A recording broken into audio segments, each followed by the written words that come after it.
여러분 안녕하십니까? 이어서 원주권 뉴스입니다.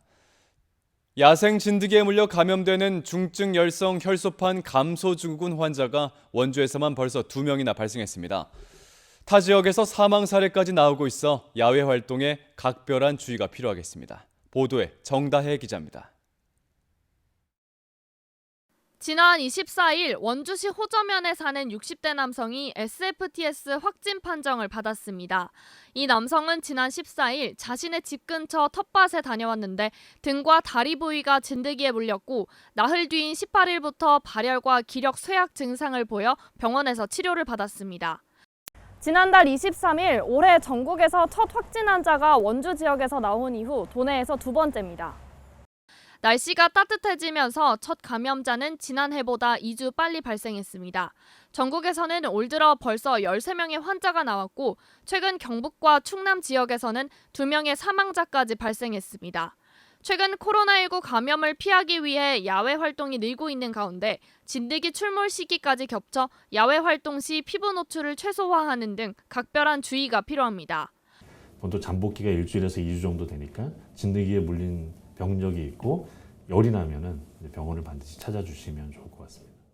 도내 SFTS 감염자는 지난 2013년 처음 3명이 신고된 이후 지난해에는 30명으로 늘었고 7명이 숨졌습니다. 치사율이 20%에 달해 살인 진드기로 불리지만 치료제나 예방 백신도 없어 농업인이나 산림 종사자 등 고위험군은 진드기에 물리지 않도록 예방 수칙을 철저히 준수해야 합니다. MBC 뉴스 정다혜입니다. 어제 저녁 7시 50분쯤 원주시 단계동 청과물시장 4층의 한 식당에서 압력밥솥이 폭발하는 사고가 있었습니다. 이 사고로 조리되고 있던 국물이 튀면서 식당 손님인 56살 유모 씨가 우측 발에 2도 화상을, 얼굴과 가슴 좌측 발에 1도 화상을 입고 인근 병원으로 이송됐습니다. 경찰과 소방당국은 정확한 사고 원인을 조사하고 있습니다. 유치원생과 초등학생이 오늘부터 등교 개학을 하면서 스쿨존 과속 차량에 대한 집중 단속이 펼쳐집니다.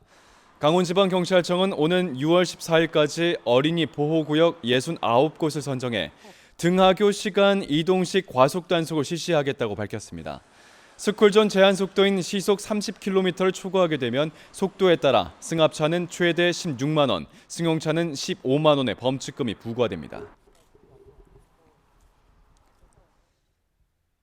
코로나19로 인한 도내 사립유치원의 운영난을 해소하고 학부모들의 수업료 경감을 위해 3, 4월분 수업료의 50%가 지원됩니다.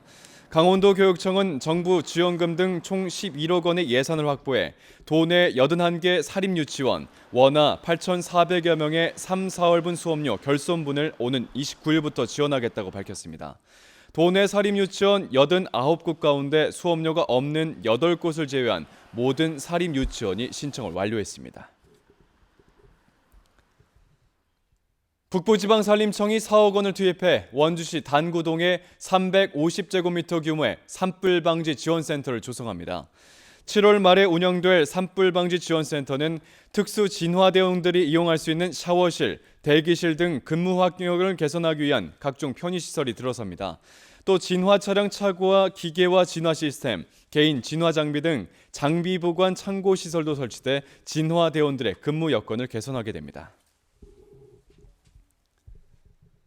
원주시 역사박물관이 지역 박물관이나 일반 시민들이 소장한 문화재에 대해 무료 소독 서비스를 지원합니다.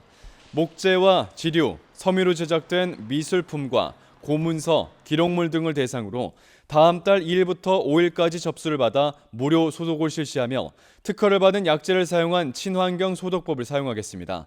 지난 2011년부터 지난해까지 모두 4,500여 점의 문화재 소독을 지원했고 이를 통해 개인 소장 문화재를 파악하고 기탁, 기증을 받는 성과까지 함께 거두고 있습니다. 뉴스를 마칩니다. 고맙습니다.